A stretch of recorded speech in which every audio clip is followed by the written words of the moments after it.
जिस आप नतीजे एक जनप्रतिनिधि हैं और आपके ऊपर चार्ज गैंगस्टर का लग जाता है, तो देखिए, बहुत सारे लोग ये नहीं समझ पाते। यही हमारे देश का असली लोकतंत्र है।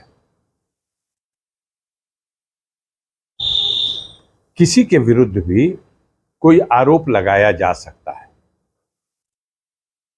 जब आरोप लगाया जाएगा तो विवेचना के माध्यम से आरोप के समर्थन में क्या साक्ष्य संकलित हुए, उस साक्ष्य के आधार पर चार्जशीट प्रेषित की जाती है।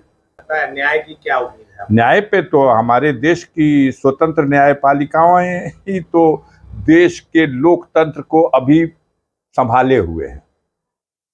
तमाम तरह की आशंकाएं और तमाम तरह की चीजें सामने आती हैं, लेकिन आशा की किरण अगर कहीं अभी भी है तो न्यायपालिका में तो अभी भी दिखाई दे रही है। मतलब आप जो भी न्याय, देखिए, लोकतंत्र के तीनों स्तंभ में से एक स्तंभ का मैं भी सदस्य हूं।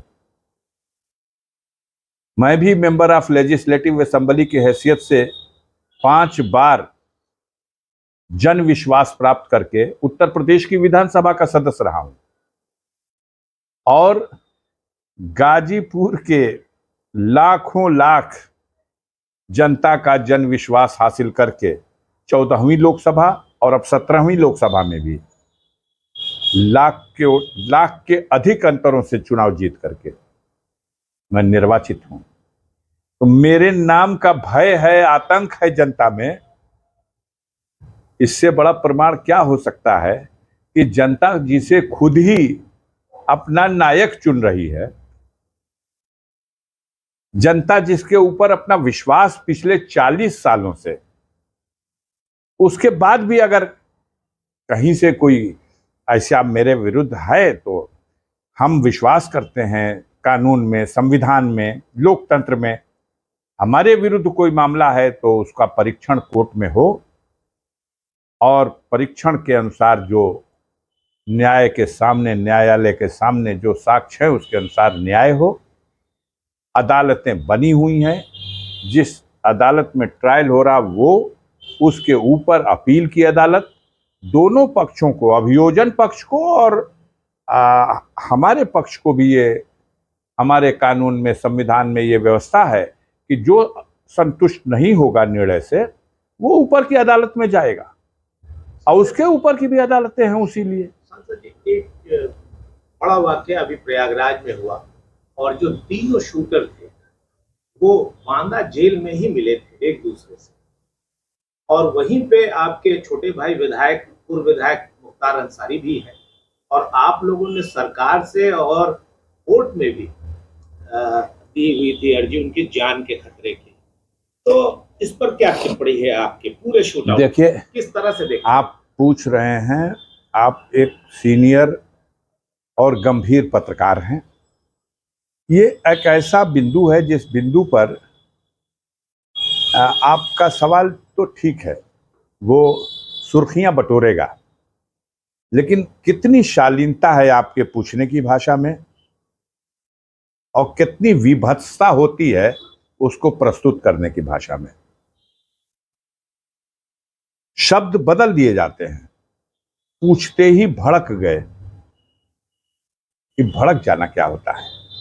ये जोड़ने वाले जो शब्द, किसी तो पहले से नजरिया बनाना कि इसकी पिंटू पे पूछा जाएगा उसको अपने तक, तो उसमें अच्छा है कि इस तरह के विषयों में न बोला जाए, क्योंकि जो हमारे देश की यह जो चौथा स्तंभ कहे जाने वाली यह मीडिया है, ये माने या न माने, इसकी साख को बट्टा लगा है। मतलब क्या, जिस तरह से प्रेजेंट करते हैं आप, मैं कह रहा हूं, आप ही के द्वारा प्रसारित किया जाता है। देश की सर्वोत्तम कानून व्यवस्था उत्तर प्रदेश में है, परिंदा पर नहीं मार सकता। आप ही सारे दुनिया को आमंत्रित करते हैं उत्तर प्रदेश यहां पिन ड्रॉप है, सब आए निवेश करे, सारी दुनिया को, सारे देश को आप आमंत्रित करते हैं निवेशकों को, शांति ही शांति है। और ये कैसी शांति है? एक तरफ जहां प्रातः काल व्यवस्था है, भगवान शिव की पूजा के लिए भी ओम नमः शिवाय और ओम शांति, वहां आप अपना जो व्यवहार है उसको देखिए, किसी घटना को किस तरह आप प्रस्तुत कर रहे हैं।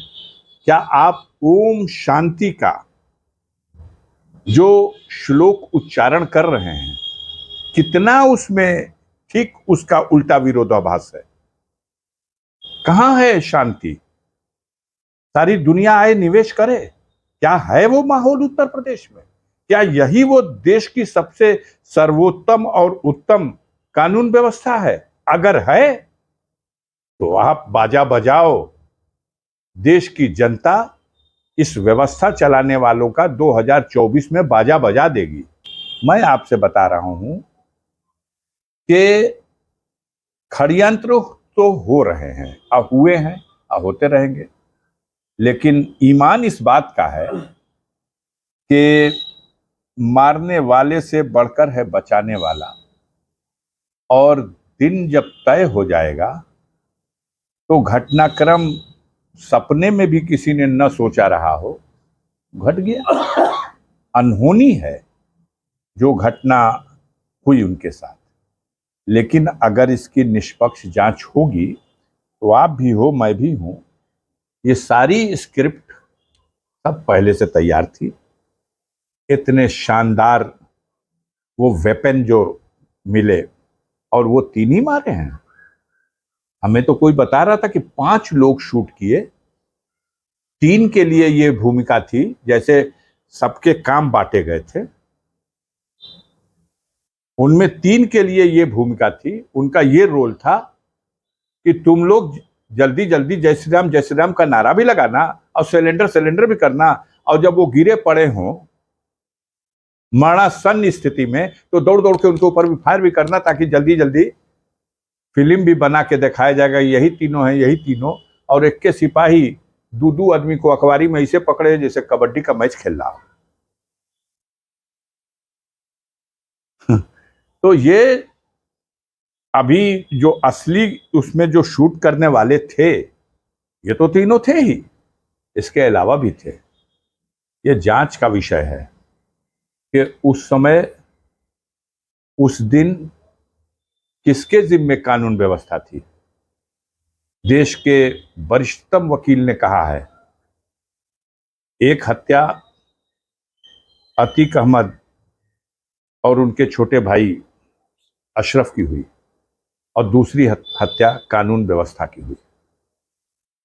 और आज ही मैं देख रहा था, इस पर भी किसी दार्शनिक ने आज ही कहा है कि वो जो जनाजा था वो अतीक अशरफ का जनाजा ही नहीं था, वो हमारे देश की कानून व्यवस्था का जनाजा था। हमें शर्म ना आए, हम बेशर्म हैं। हमें बेशर्म बनाने के लिए आप ही लोग हैं। हमारी बेशर्मी को भी आप हमारी उपलब्धि बताते हैं। अरे साहब, आप तो बाप रे बाप, इसी तरह बाजा और गाजा बजता था रावण के अहंकार का भी, कंस के अहंकार का भी। इसी तरह का जब भी सत्ता की ताकत पर इस तरह की घटना को कोई न्याय कहता है,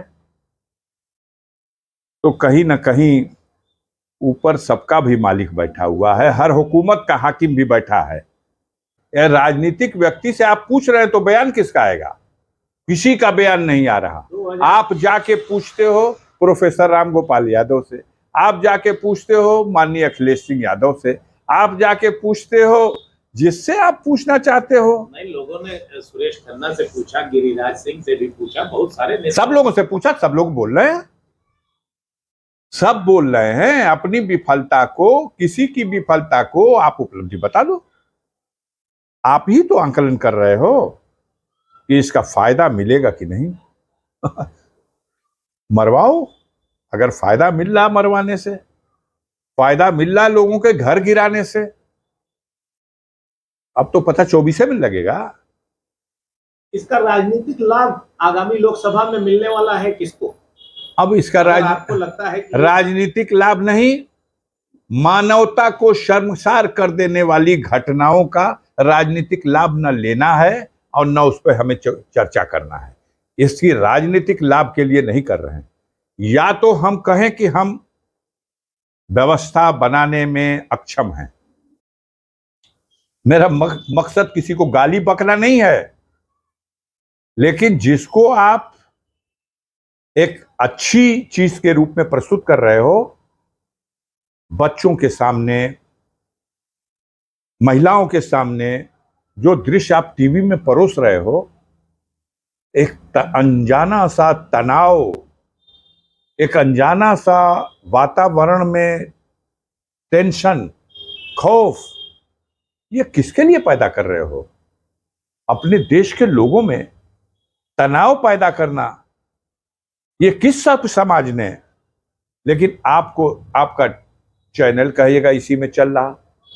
आप जब तक हेडिंग नहीं लगाएंगे कि अगला नंबर मुख्तार का, मैंने कल एक पत्रकार बंधु से कहा था, ये बात आपने हमसे पूछी धमकाने के लिए, या ये बात आपने पूछी कि किसी की कॉन्स्पिरेसी में आप सम्मिलित है इसलिए आपको पता है, या ये बात आपने हमसे कही इसलिए कि अमुक व्यक्ति ने हमको ऐसा करने के लिए बताया है? तो आप बताइए। ना नहीं नहीं, हम कुछ नहीं ऐसा। तो ऐसा नहीं तो ऐसा सवाल क्यों? अब उस कहानी पुरानी हो चली तो जल्दी से मुख्तार का नाम जोड़ दिया जाए और थोड़ी आगे बढ़ेगी। 15 तारीख की स्क्रिप्ट पहले से लिखी हुई थी, दिन की घटनाक्रम क्या होगा और रात का घटनाक्रम क्या होगा। 5 जिले की फोर्स गाजीपुर में बुलाई गई थी जिस दिन आपका फैसला आना था। जी, और दिल्ली के मीडिया के लोग आए थे, मेरा इंटरव्यू लेके गए हैं। पटना आ गया था, लखनऊ आ गए थे, बनारस से आ गए थे। आप गाजीपुर के प्रेस के लोग हो, आपकी संख्या 10-20 रही होगी, लेकिन वो 50-100 थे। हम तो हर तारीख पे जाते हैं। मैं तो सड़क छाप आदमी हूँ, एक गाड़ी लेके चला जाता हूँ, 4 लोग बैठते हैं बस। कोई बता रहा था कि आप जो है वो अपने सामान लेकर आए थे गाड़ी में, कि आपको शायद अब फैसला जब सुनने जाता है तो आदमी जिस तरह की परिस्थितियां उत्पन्न होंगी उसके लिए तैयार होके जाना कोई बुरी बात नहीं है, लेकिन कम से कम इस पे तो संतोष कीजिए कि मेरे जैसा आदमी है जो न्यायपालिका में आरोप का विचारण हो और निर्णय का स्वीकार हो। पसंद नहीं आए तो भी उसकी आलोचना नहीं करूंगा, उसकी अपील करूंगा। पूर्वांचल की सियासत में अफजाल अंसारी एक बड़े नाम हैं। अब आप कहाँ चल रहे हैं इस पे? मैं आपसे एक छोटी सी चीज ये पूछना चाहूंगा कि आगामी लोकसभा में आप क्या देख रहे हैं कि अगली सरकार किसकी आने वाली है, क्या होने वाला है? बहुत अच्छा प्रश्न है आपका। मूल मुद्दे पे आप आए।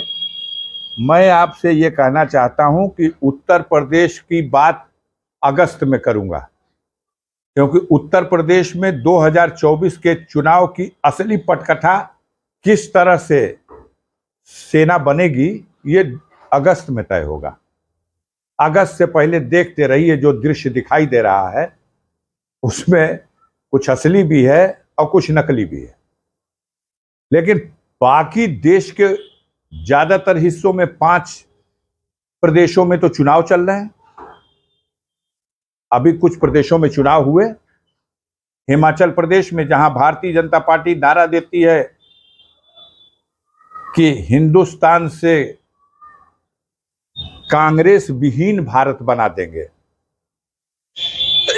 विडंबना यह है कि भारतीय जनता पार्टी की जमी सरकार, ये नड्डा साहब वहीं के हैं जो राष्ट्रीय अध्यक्ष हैं, गाजीपुर आए थे, ये हिमाचल प्रदेश के ही हैं और अपना प्रदेश नहीं बचा सके। ये देश में नारा दे रहे हैं कांग्रेस मुक्त भारत, लेकिन हिमाचल में वो नारा दे दिए सब कि भाजपा मुक्त हिमाचल, और हिमाचल में उनकी सरकार बन गई। 4 में चारों एमपी इनके थे, अब शायद बोहनी भी ना हो इनकी। कर्नाटक में चुनाव चल रहा, आपने ही सी वोटर का सर्वे पेश किया है, देख लीजिए उठा करके। कांग्रेस पार्टी अपने दम पर 128 130 सीट जीत रही, जेडीएस अलग से 20 से 30 सीट जीत रही, और भारतीय जनता पार्टी के औकात 62 से लेके और 75 के बीच आपके सर्वे में। असलियत तो इससे भयंकर है। वो कर्नाटक जहां 28 सीटें हैं लोकसभा की, जिसमें 26 सीट अकेले मोदी जी के कैंप में थी, उसी तरह की परिस्थितियां राजस्थान में हैं। 25 सीटें पार्लियामेंट की हैं वहां, इस साल चुनाव हो रहा। 25 में 25 भाजपा की थी। आगे बढ़िए, मध्य प्रदेश 29 सीट है, 29 में 28 सीटें भाजपा के पास थी 2019 में। छत्तीसगढ़ में, झारखंड में, जहां जहां चुनाव हो रहा सारी सीटें इनके पास थी। अब क्या होने जा रहा, अब इन 5 राज्यों में जहां चुनाव चल रहा है, जहां इनके पास 97 लोकसभा की सीटें थी, अब 27 लोकसभा की सीट भी नहीं आएगी। क्या लगता है 200 के अंदर सिमट जाएंगे? अब मुझे लगता है कि 60 सीटों का तो घाटा अभी इन 5 राज्यों में जहां चुनाव होगा इसमें हो जाएगा। इसके बाद बड़े राज्य बचे हुए हैं। महाराष्ट्र है, 48 में 42 सीटें इनके पास थी, और आज की स्थिति में डबल फिगर पहुंचना मुश्किल है। अगर गडकरी साहब के लिए कोई दरिया दिली दिखा दिया अपने अहंकार में भाजपा नेतृत्व के लोगों ने, तो 5 सीट भी जीतना इनको महाराष्ट्र में मुश्किल हो जाएगा। वही परिस्थितियां बंगाल की हैं। 18 सीटें इनके पास थी, 2 सीटों में सिमट जाना है। बिहार में 40 सीटों में 39 इनके पास थी। जो हालात बिहार के दिखाई दे रहे हैं, जिस तरह प्लेटफॉर्म बना है, अंडर 5 स्कोर हो जाए। उत्तर प्रदेश में क्या लगता है? उत्तर प्रदेश में अभी तो हम कहते हैं 80 सीट है, 81 सीट भाजपा के खाते में लिख दीजिए। इससे ज्यादा तो नहीं, 66 तो पहले ही मिली हुई है, इस बार 81 लिख दीजिए। लेकिन कहां का घाटा पूरा करेंगे यूपी से? कर्नाटक का घाटा, कि महाराष्ट्र का घाटा, कि राजस्थान का घाटा, कि बिहार का घाटा, कि बंगाल का घाटा? कहां का घाटा? मतलब आपके कहने के अनुसार आज की डेट में मेरा कहना है कि अगस्त में वो तस्वीर सामने आएगी कि ये सब कुछ काम नहीं आएगा। सर, अगस्त नहीं क्यों? अगस्त क्रांति, अगस्त भारत के राजनीति में किसी क्रांति के लिए एक सबसे शुभ मुहूर्त अगस्त को माना गया है, और हमारे उत्तर प्रदेश में और खास तौर से पूर्वांचल में अगस्त क्रांति के लिए एकदम, आपको मालूम है देश में क्रांति बाद में हुई, देश आज़ाद हुआ 47 में, और उत्तर प्रदेश का ये पूर्वांचल 42 में 18 अगस्त को झंडा उंडा कांग्रेस का लहरा दिया और ब्रिटिश हुकूमत का झंडा जला दिया। चलते चलते सर एक अंतिम सवाल, 31 तारीख को फैसला आना है, उस दिन अफजाल अंसारी कोर्ट में मौजूद रहेंगे? एकदम रहेंगे, और टीका टिप्पणी आपसे भी कृपा पूर्वक अनुरोध है कि फैसले को लेकर टीका टिप्पणी मत कीजिए। जो चीज सामने आएगी उसको खबर बनाइएगा। ये तरीका गलत है कि आप भविष्य को खबर बनाना चाहते हैं। आप बना लो, कयास लगा लो, लेकिन हमारे मुंह से कहलवाओ, ये कतई उचित नहीं।